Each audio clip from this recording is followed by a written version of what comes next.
আসসালামু আলাইকুম রহমতুল্লাহি ওয়া বারাকাতুহু। আমি আজমির ইসলাম। আমি মুনতাসির ফাহিম।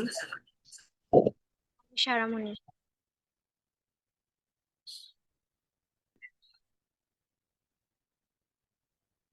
আমরা আমাদের প্রজেক্ট প্রেজেন্ট করতে যাচ্ছি।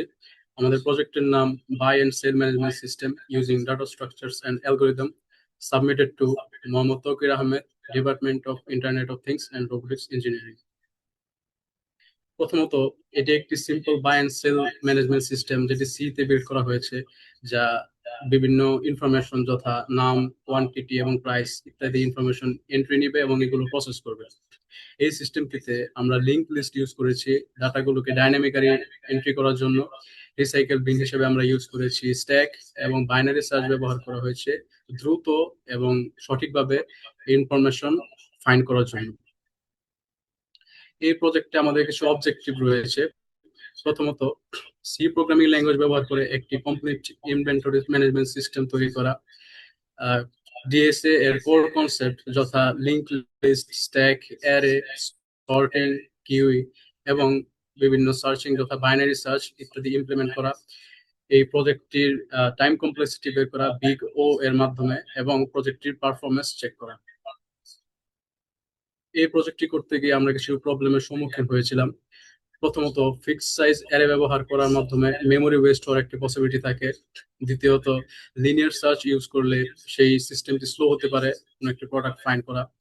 তৃতীয়ত, কোনো একটি এলিমেন্ট বা কোনো একটি ডেটা ডিলিট করার পর সেটি পার্মানেন্টলি ডিলিট হয়ে যাওয়ার পসিবিলিটি থাকে, এবং ইউজার যদি সেটি না চায় সেজন্য রিস্টোর করার ব্যবস্থা করা।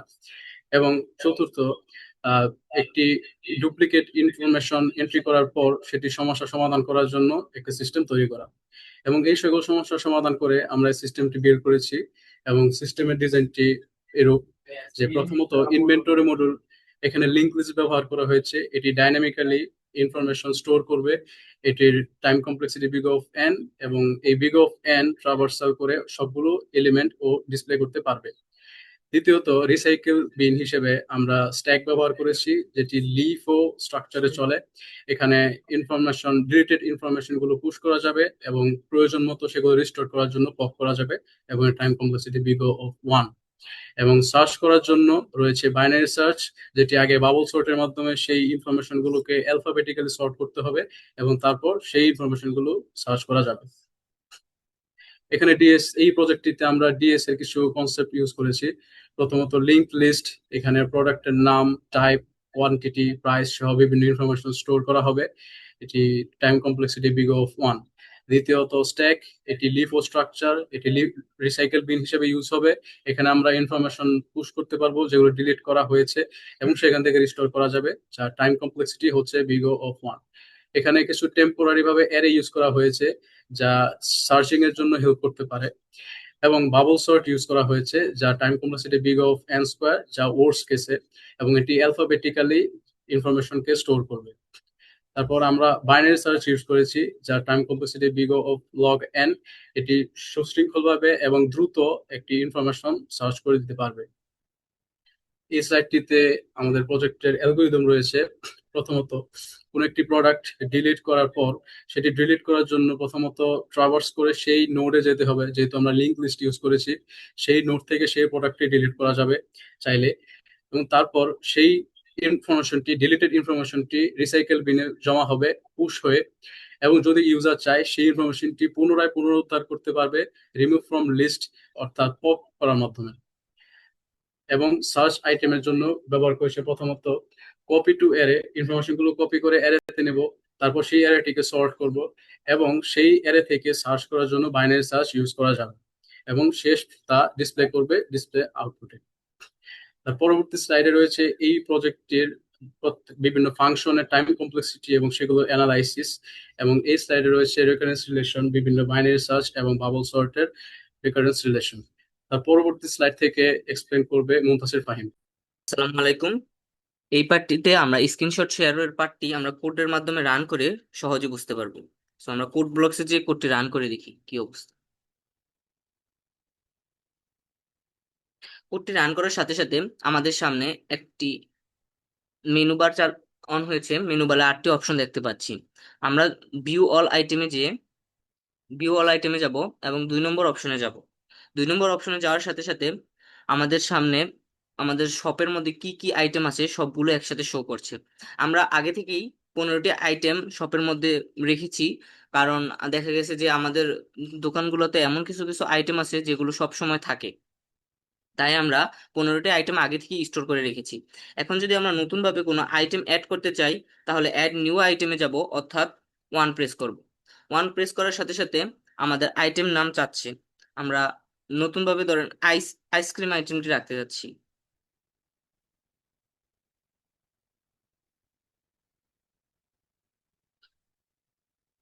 এখন দেখা ইন্টারপ্রেস করার সাথে সাথে এখানে আইটেম আইসক্রিম অলরেডি এক্সিস্টেড লেখা আসছে, অর্থাৎ আমাদের আইটেমটি আগে থেকেই 15টি আইটেমের মধ্যে ছিল। এডিশনাল কয়টি আইটেম আমরা নতুনভাবে যোগ করতে যাচ্ছি সেই সংখ্যাটা এখন আমাদের চাচ্ছে। ধরেন আমরা 50টা আইটেম নতুনভাবে অ্যাড করতে চাচ্ছি, তাহলে আমরা 50 ইন্টার দেব। এখন আগে আইসক্রিমের দাম ছিল, প্রতিটা আইসক্রিমের দাম ছিল 50 টাকা। এখন নতুনভাবে যদি আইসক্রিমের দাম পরিবর্তন হয়ে থাকে, তাহলে আমরা নতুন আইটেমের প্রাইস দেবো, আর যদি পরিবর্তন না হয় তাহলে আমরা আগের দামটি দেবো। ধরেন নতুন আইসক্রিমের দামগুলো 50 টাকা থেকে বেড়ে 55 টাকা হয়েছে, তাহলে আমরা 55-তে ক্লিক এন্টার দেব। তাহলে আমাদের এক্সিস্টিং আইটেম আপডেট সাকসেসফুলি লেখা শো করছে। এখন আমরা নতুনভাবে ভিউ আইটেমে দিয়ে দেখে নেব যে আমাদের একটা সমন্বয় হয়েছে কিনা। আমরা দেখতে পাচ্ছি যে আগে আইসক্রিমের সংখ্যা ছিল 20টি এবং দাম ছিল 55 টাকা। এখন নতুন ভাবে আমাদের আইটেম শো করছে 70টি, আইসক্রিম আইটেম শো করছে 70টি এবং নতুন দাম শো করছে 55 টাকা। এখন যদি আমরা কোনো আইটেম খুঁজে দেখতে চাই যে আমাদের দোকানে ওই আইটেমটি আছে কিনা, তাহলে আমরা সার্চ আইটেমে যাব, অর্থাৎ 3 নম্বরে আমরা 3 নম্বর অপশনে যাব। যাওয়ার সাথে সাথে আমাদের আইটেম নাম চাচ্ছে। আমরা কোনো আইটেমটি আছে কিনা তা দেখার জন্য মনে করেন আমরা দেখতে যাচ্ছি লাক্স শপ, এটা আছে কিনা, তো আমরা আইটেমের নাম লিখে সার্চ দেবো।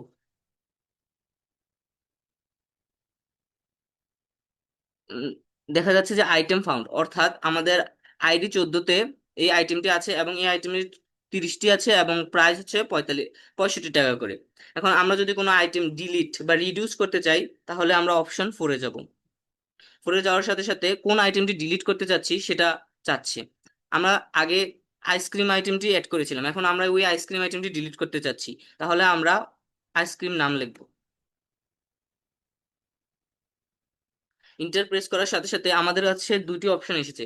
রিমুভ ইন্টার আইটেম, অর্থাৎ যদি আমরা সম্পূর্ণ আইটেম ডিলিট করতে চাই তাহলে আমরা ওয়ান প্রেস করব, আর যদি আমরা ওই ওই আইটেমের কিছু সংখ্যক আইটেম ডিলিট করতে চাই তাহলে রিডিউস বা রিডিউস অপশন 2 নম্বর অপশনে যাব। কারণ আমরা যদি সম্পূর্ণ আইসক্রিম আইটেমটাই দোকান থেকে ক্লিন করতে চাই তাহলে আমরা ওয়ান প্রেস করব।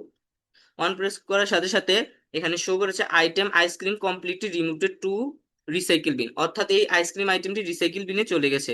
এখন যদি আমরা ভিউ অল আইটেমে দেই, তাহলে আমরা দেখতে পাচ্ছি যে আমাদের কাছে আগে 15টি আইটেম ছিল, এখন 14টি আইটেম শো করছে, অর্থাৎ আইসক্রিম আইটেমটি রিসাইকেল বিনে চলে গিয়েছে।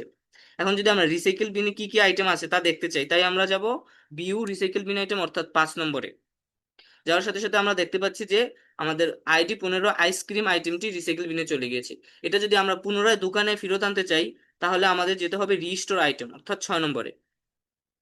6 নম্বরে প্রেস করার সাথে সাথে কোন আইটেমটি আমরা রিস্টোর করতে চাচ্ছি সেই আইটেমটির নাম দিতে বলেছে, তো আমরা আইসক্রিম আইটেমটি আবার রিস্টোর করতে চাচ্ছি।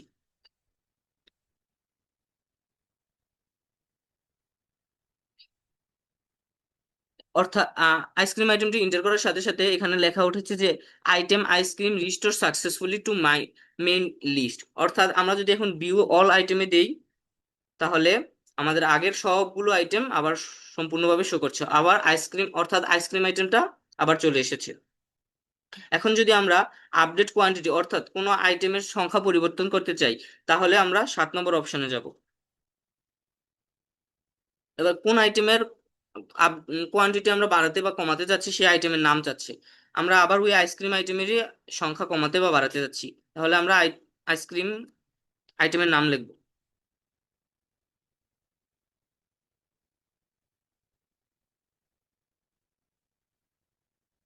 নতুন আগে আইসক্রিমের সংখ্যা ছিল 70টি, এখন আমরা নতুন ভাবে আরো 50টি অ্যাড করতে চাচ্ছি, তাহলে 70 + 50 120টি আইটেম মোট এখন আইসক্রিম আইটেম আছে। তাহলে নতুনভাবে আপডেট কোয়ান্টিটি হয়ে গেছে। এখন আমরা ভিউ অল আইটেমে দিয়ে সবগুলো দেখে নেব। এই যে আইসক্রিম আইটেম 120 পিস 55 টাকা করে শো করতেছে। এখন আমরা এক্সিটে প্রোগ্রামটি শেষ করার জন্য এক্সিট 8 নম্বরে দিয়ে বের হয়ে যাবে। আমাদের এভাবে সম্পূর্ণ প্রোগ্রামটি সাকসেসফুলি রান করেছি।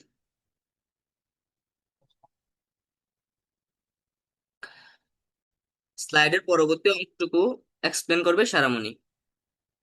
আসসালামু আলাইকুম।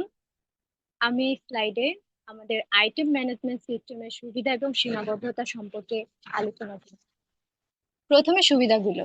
সিস্টেমে লিংক লিস্ট ব্যবহার করা হয়েছে, যার ফলে প্রয়োজন অনুযায়ী মেমরি বরাদ্দ হয় এবং মেমরির অপচয় কম হয়। স্ট্যাক ভিত্তিক রিসাইক্লিং বিন ফিচার রয়েছে, যার মাধ্যমে ডিলিট করা আইটেম পুনরুদ্ধার করা যায়।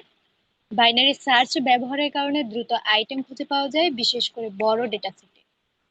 ডুপ্লিকেট ডিটেকশন ফিচার এই আইটেমে বারবার যুক্ত হওয়া প্রতিরোধ করে এবং বিদ্যমান আইটেম আপডেট করে।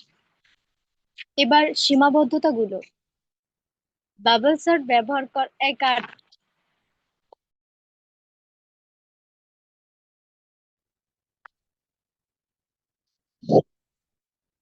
এবার সীমাবদ্ধতাগুলো।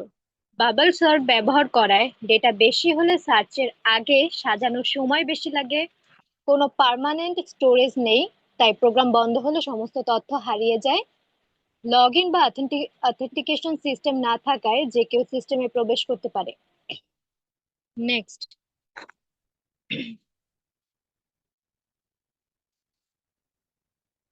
এই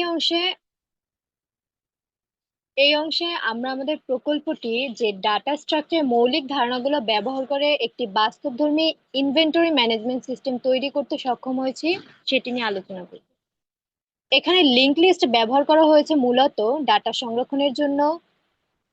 স্ট্যাক ব্যবহার করা হয়েছে মূলত রিসাইক্লিং বিনস ফিচারের জন্য এবং বাইনারি সার্চ ব্যবহার করা হয়েছে মূলত দ্রুত অনুসন্ধানের জন্য। আমাদের ভবিষ্যৎ পরিকল্পনাগুলো হচ্ছে ফাইল বা ডাটাবেজ স্টোরেজ যুক্ত করা, যাতে প্রোগ্রাম বন্ধ হলেও সেটা সংরক্ষিত থাকে। নিরাপত্তা বৃদ্ধির জন্য ইউজার অথেন্টিকেশন সিস্টেম যুক্ত করা। বাবল সর্টের পরিবর্তে মার্জ সর্ট ব্যবহার করা, যাতে পারফরমেন্স আরো উন্নত হয়। একটি গ্রাফিক্যাল অথবা ওয়েব বেসড ইন্টারফেস তৈরি করা, যাতে ব্যবহারকারীরা আরো সহজে সিস্টেম ব্যবহার করতে পারে। নেক্সট, এটাই ছিল আমাদের প্রজেক্টের কিছু সারসংক্ষেপ। সকলকে ধন্যবাদ। আসসালামু আলাইকুম।